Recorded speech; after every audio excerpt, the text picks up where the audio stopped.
Assalamualaikum warahmatullahi wabarakatuh. Saya sedang bersama dengan senior saya, kakak kelas saya di Mesir, Al-Mukarram, Ustadz Dr. Damanhur Abbas. Nikmati kajian-kajian tausiah beliau yang bergizi, berkualitas di channel Ustadz Damanhur Abbas. Jangan lupa tonton, subscribe, like, share, and comment. Assalamualaikum warahmatullahi wabarakatuh.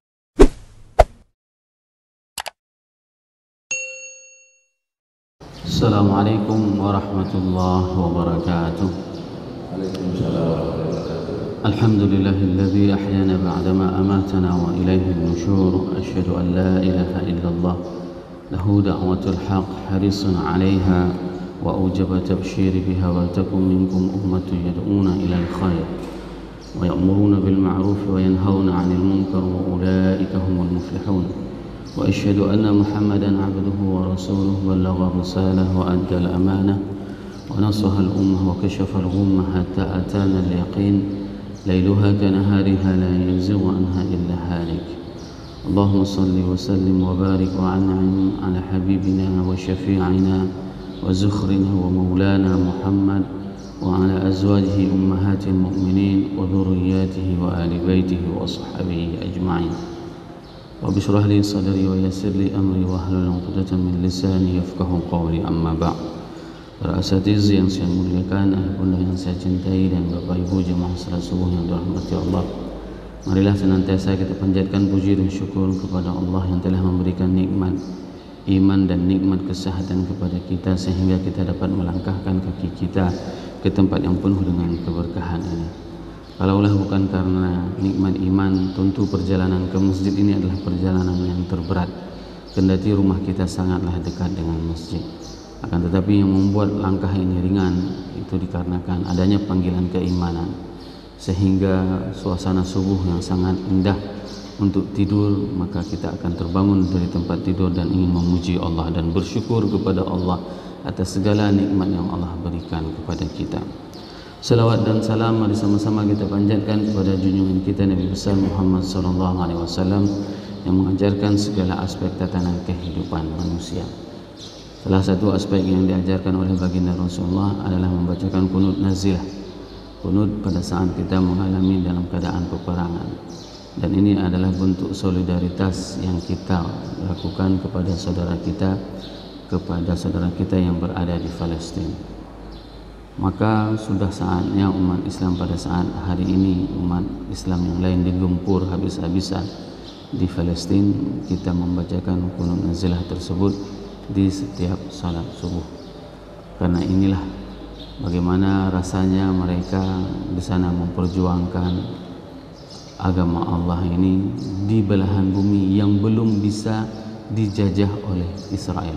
Sedangkan daerah-daerah lain, negara-negara lain, semuanya sudah dijajah.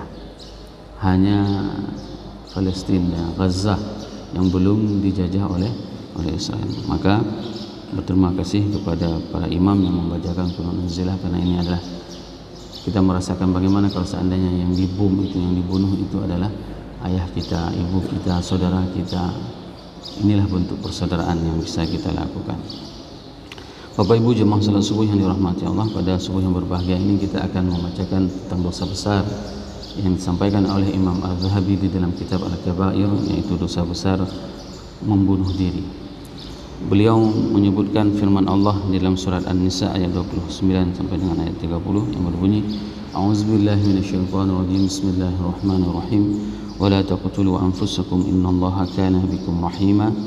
ومن يفعل ذلك عدوانا وظلما فسوف نصليه نارا وكان ذلك على الله يسيرا.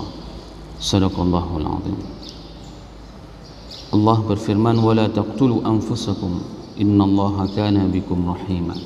Dan janganlah kalian membunuh diri kalian, sesungguhnya Allah sangatlah penyayang kepada kalian. Ini yang harus kita pahami, bahwasanya jemaah yang dirahmati Allah, Allah itu sangat menyayangi kepada kita sebagai hambanya.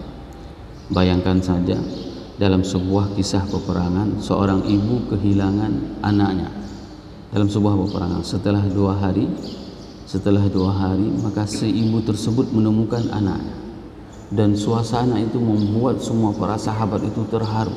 Bagaimana tidak perpisahan antara seorang anak dengan seorang ibu setelah 2 hari tidak ketemu. Maka si ibu melihat anaknya dari kejauhan, lalu anaknya berlari mendekati ibunya dan ibunya juga berlari mendekati anaknya, dan mereka saling merangkul berpelukan. Ini suasana yang terjadi dalam sebuah peperangan. Sehingga apa? Para sahabat semuanya mengatakan sungguh luar biasa kasih sayang seorang ibu terhadap anaknya. Maka pada saat itu Rasul mengatakan kepada para sahabatnya dan bertanya kepada para sahabatnya, apakah kalian pernah melihat seorang ibu yang ingin mencampakkan anaknya ke dalam api neraka? Tidak ada, wahai Rasulullah SAW. Sungguh luar biasa kasih sayang seorang ibu. Dia memproteksi anaknya, membesarkan anaknya, agar apa? Agar anaknya tidak dimasukkan ke dalam neraka, tidak dibakar ke dalam api.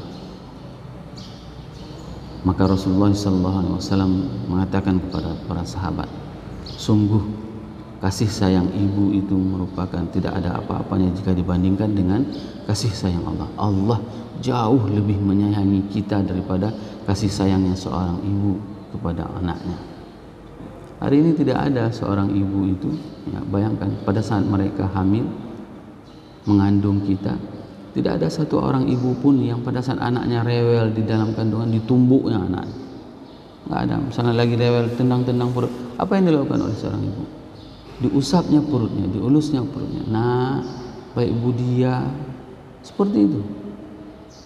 Dibelainya perutnya, padahal anaknya cukup lasak di dalam perut.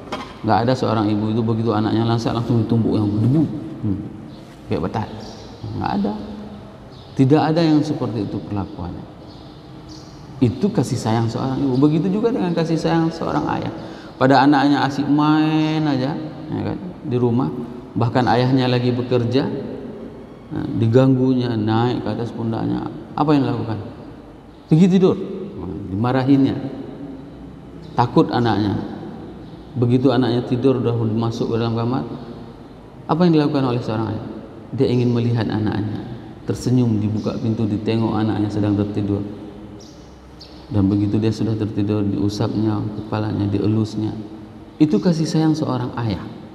Kendati dia tadi tegas memarahin anaknya, tapi apa yang terjadi? Begitu anaknya tertidur, dia usap kepalanya, dicium anaknya. Itu merupakan di antara bentuk kasih sayang orang tua kepada anaknya. Terkadang seorang ibu tidak makan, dan itu diceritakan oleh seorang ibu, tidak makan. Bahkan dia pernah sampai berdarah hidungnya, tidak makan. Kenapa? Membiayai sekolah anaknya, demi anak.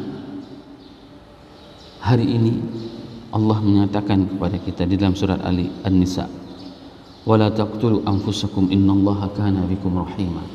Dan jangan kalian bunuh diri kalian, sesungguhnya Allah jauh lebih menyayangi kalian. Bagaimana kasih sayang Allah? Dibuat kita rambut, diberikan semua anggota tubuh oleh Allah, dan itu semuanya tidak ada yang berbayar. Tanya sama dokter nanti, kalau seandainya paru-paru kita tidak berfungsi, berapa kita harus membayarnya? Pada saat seseorang itu tidak bisa bernafas dengan baik, maka dipasang oksigen. Berapa satu tabung oksigen harganya? Pernah Allah meminta bayar kepada kita? Tidak. Allah tidak pernah meminta bayar terhadap fasilitas kenikmatan yang Allah berikan kepada kita. Bayangkan kita diberikan rambut, diberikan alis, diberikan kuku. Berapa banyak fungsi kuku? Bukan hanya untuk ngupil, kuku itu banyak sekali fungsinya. Semua kenikmatan tersebut tidak pernah berbayar. Maka ada semua istilah pada saat Allah memberikan kepada kita tubuh yang sehat, maka kembalikanlah kepada Allah dalam keadaan baik juga dalam keadaan sehat. Jangan kita kembalikan kepada Allah yang dalam keadaan yang sudah rusak. Ini adalah sebagai bentuk tanggung jawab rasa terima kasih kita kepada Allah. Waktu diberikan sama Allah tubuh kita sehat, namun pas kita meninggal sudah kena komplikasi, sudah kena diabetes, sudah kena asam urat, semua sudah kena. Nah, yang tidak kena penyakit yang lemah-lemah seperti kanu, panu, kudis, kurap. Yang lain semua ada sama. Penyakit-penyakit mahal semua ada diborong sama dia. Bapak Ibu jemaah yang dirahmati Allah, kasih sayang Allah itu sungguh luar biasa. Sungguh luar biasa kepada kita. Bahkan pada saat kita berjalan, itu jarang di antara kita yang memperhatikan bagaimana simetrisnya gerakan kita. Gerakan tanpa ada yang memerintahkan, kedipan mata. Bagaimana indahnya mata kita berkedip. Kalau seandainya mata kita tidak pernah berkedip dalam 1 menit saja, maka akan mengeluarkan air mata, maka akan rusak mata kita. Namun Allah buat refleks. Setiap sekian detik kita pernah berkedip mata kita. Setiap sekian menit mata kita akan berkedip sekian ratus kali. Kesemuanya itu merupakan tanda di antara kasih sayang Allah. Di dalam hadis, sebuah hadis dikatakan pada saat laut menginginkan manusia untuk menenggelamkan manusia yang mencari rezeki di laut, tapi mereka tidak mau beribadah kepada Allah. Pada saat itu laut meminta, ya Tuhan, biar ku tenggelamkan saja mereka. Mereka mencari rezekimu di lautan, tapi mereka tidak mau taat kepadamu. Pada saat itu gunung juga mengatakan hal yang sama. Gunung meminta kepada Allah agar apa? Agar dimusnahkan saja orang yang mencari rezeki di gunung. Kenapa? Karena mereka mencari rezeki di gunung dan tidak mau beribadah kepada Allah.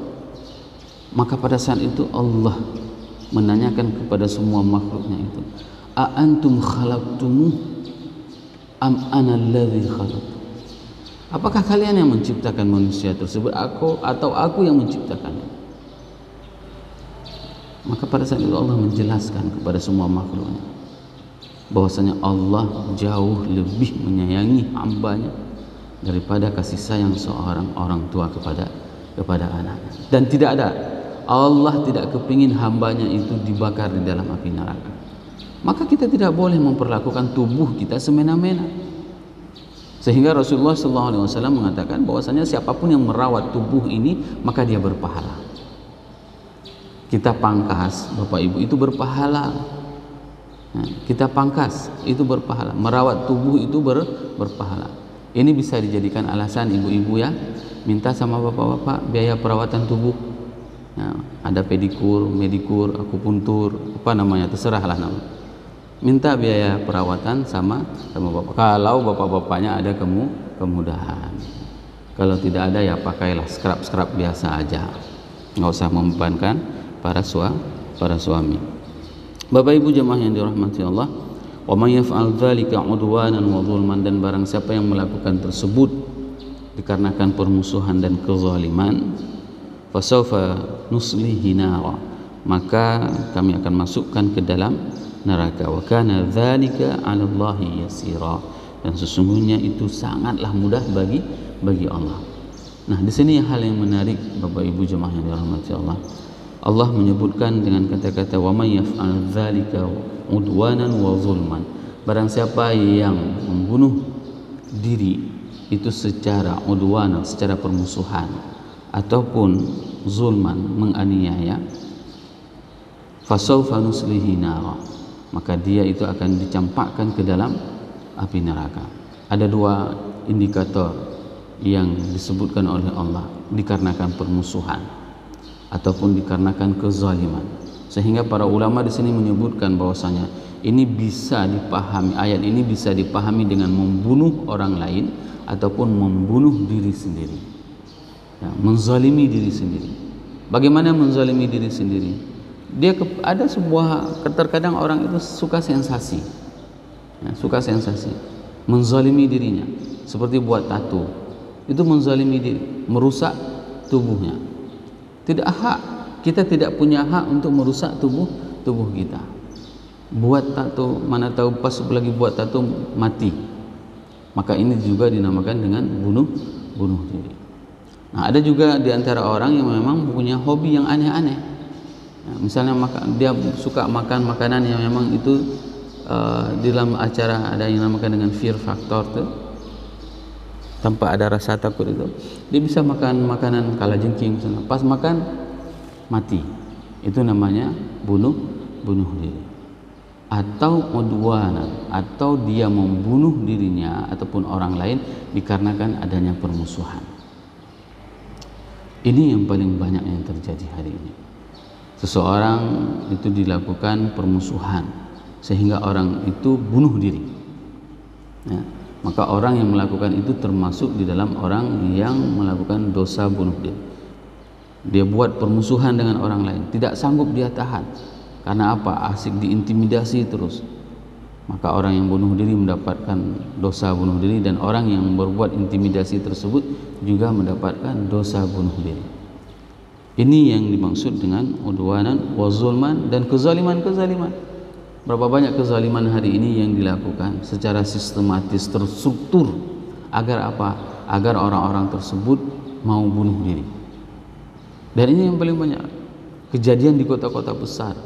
Angka bunuh diri tertinggi itu di mana? Di Jepang. Kenapa? Karena mereka mempunyai sebuah tradisi. Tradisi apabila mereka melakukan sebuah kesalahan dan kesalahan mereka itu tidak mau menjadi sebuah aib, maka mereka akan menghabisi kehidupan mereka dengan cara bunuh diri. Karena mereka beranggapan bahwasanya bunuh diri itu merupakan salah satu cara menebus kesalahan, cara bertobat. Padahal tobat tersebut sudah tidak berlaku lagi. Taubat seperti itu hanya berlaku pada syariat umat Nabi Musa, dan itu diabadikan di dalam Al-Quran. Kenapa? Karena umat Nabi Musa, orang-orang Bani Israel itu mempunyai watak yang tunggang, bahasa Aceh, kloprip. Ya. Memang tidak akan pernah bisa mereka menjadi orang yang bisa mengambil pelajaran dari kesalahan. Berbagai macam upaya, ditinggalin sebentar udah nyembah sapi betina. Begitu karakter Bani Israel, orang-orang Yahudi. Begitu mereka tersesat di padang Tih, ya, di Sinai, mereka diajak oleh Nabi Musa untuk masuk ke Palestina, ke tanah yang dijanjikan, tanah yang suci. Mereka tidak mau. Apa mereka katakan? Idhhab anta wa rabbuka faqatila inna hahuna qa'idun. Pergi engkau wahai Musa bersama Tuhanmu, berperanglah engkau bersama Tuhanmu. Kami duduk-duduk saja di sini. Coba bayangkan. Maka bagi mereka tidak ada cara lain. Cara bertobatnya itu adalah dengan bunuh diri. Faqtulu anfusakum. Bunuhlah diri kalian. Dzalikum khairul lakum 'inda bari'ikum fataba 'alaikum innahu huwat tawwabur rahim. Maka syariat umat Nabi Musa pada saat mereka melakukan kemaksiatan kepada Allah, syariatnya itu adalah bunuh diri. Dan hari ini ada orang yang masih menggunakan syariat umat Nabi Musa, padahal syariat Nabi Muhammad itu adalah dengan syariat taubat nasuha, dengan cara berjanji kepada Allah untuk tidak mengulanginya lagi. Ini yang dilakukan. Bagaimana mudahnya kondisi kita hari ini. Nah, ada yang menjadi pertanyaan, bagaimana kalau seandainya Ustaz setelah dia taubat dia melakukan lagi kemaksiatan, apakah diampuni dosanya? Diampuni, kecuali syirik kepada Allah. Berapa kali pun mereka melakukan dosa, maka Allah tetap akan mengampuninya. Ini adalah bagaimana bentuk kasih sayang Allah. Tapi kok ada orang yang berani melakukan dosa setelah dia bertobat? Itu namanya orang goblok. Kenapa? Karena kita tidak tahu momentum mana kita akan hidup dan akan mati. Bisa jadi pada saat seseorang itu melakukan kemaksiatan yang kedua kalinya, maka dia meninggal dunia, maka dia meninggal dalam keadaan kemaksiatan. Hati-hati dengan kematian. Kenapa? Ada salah seorang pemuda, Imam Ibnu Hajar menjelaskan, seorang pemuda yang muazzin. Pemuda muazzin, hati-hati muazzin. Ya, pemuda muazzin, suaranya bagus, dia naik ke atas mimbar, ke atas menara azan, memanggil orang untuk beribadah kepada Allah. Nah, apa yang terjadi? Ditengoknya ada anak kafir, ya, cantik. Tertegun hatinya, sehingga apa? Dari mata jatuh ke hati. Alasan seseorang untuk mengatakan cintanya, padahal sudah dirasuki setan. tertegun, dia suka sama anak orang kafir tersebut, anak perempuan tersebut, dan dia minta untuk dinikahi. Dia tidak mau, kecuali dia harus meninggalkan agama Islam. Masuk dia ke agama Nasrani. Begitu masuk ke agama Nasrani, malamnya belum sempat berhubungan suami istri, kepleset, jatuh, mati. Maka tidak ada yang tahu kapan kita akan dipanggil oleh Allah. Bersyukur hari ini pada saat dulu kita mempunyai kehidupan yang jahiliyah, penuh dengan kemaksiatan. Banyak jamaah yang menceritakan kepada saya dengan bagaimana kemaksiatannya dulu pada saat mereka muda. Pada saat mereka muda, bagaimana mereka melakukan kemaksiatan, tapi Allah tidak ambil nyawanya.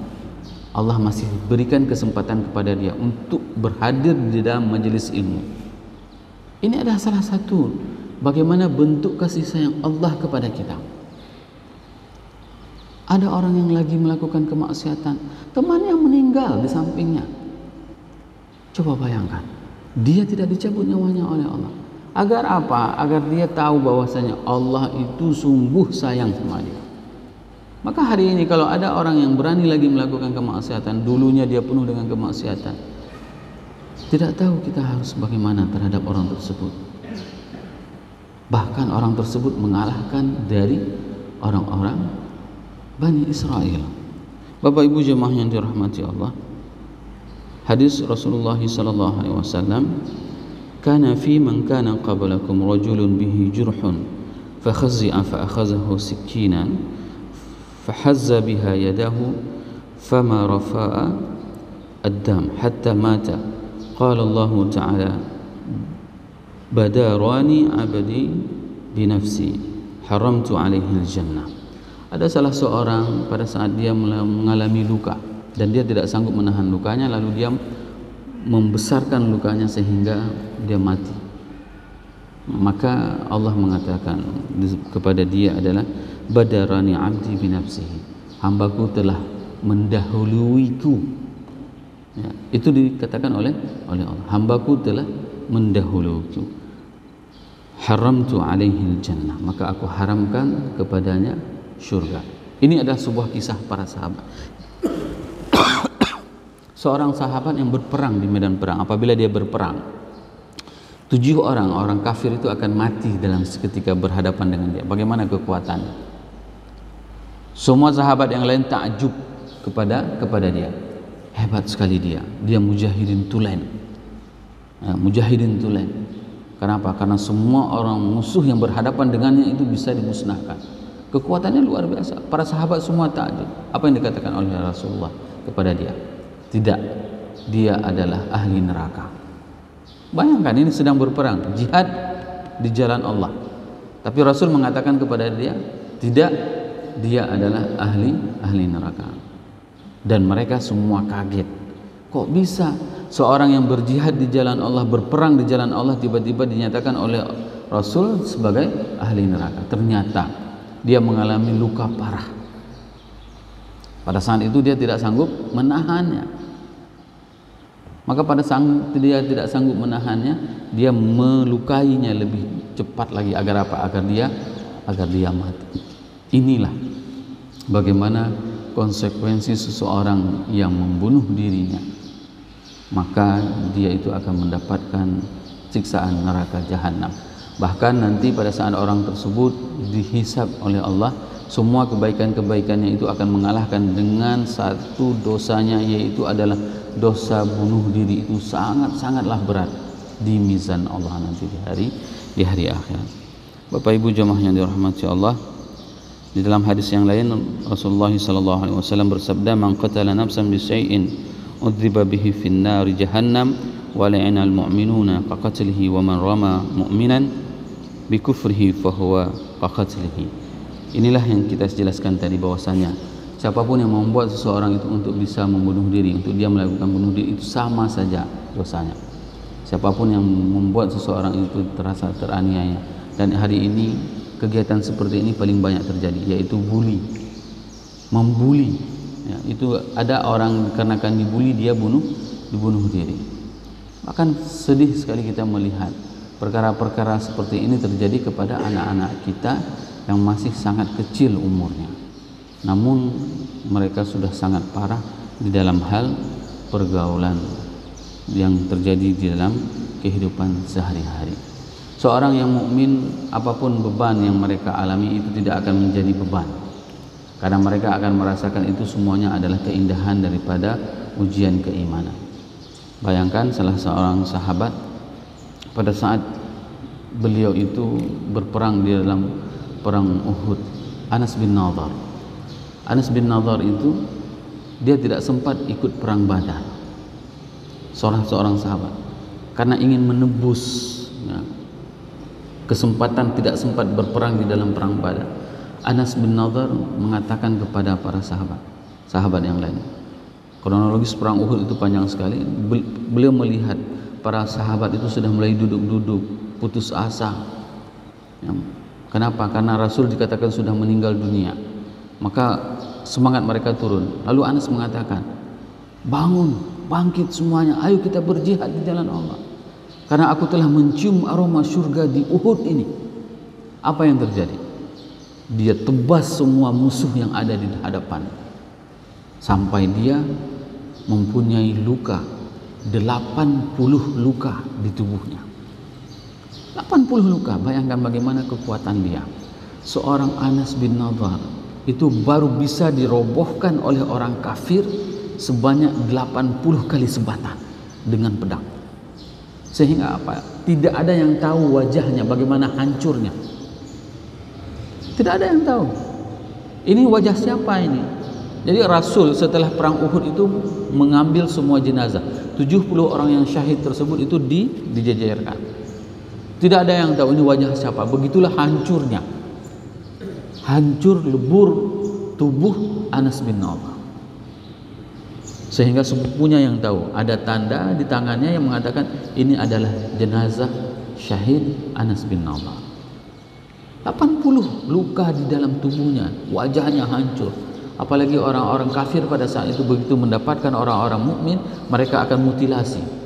Dicongkel matanya, hidungnya dipotong, kupingnya dipotong, bibirnya dipotong. Itu pekerjaan orang-orang kafir.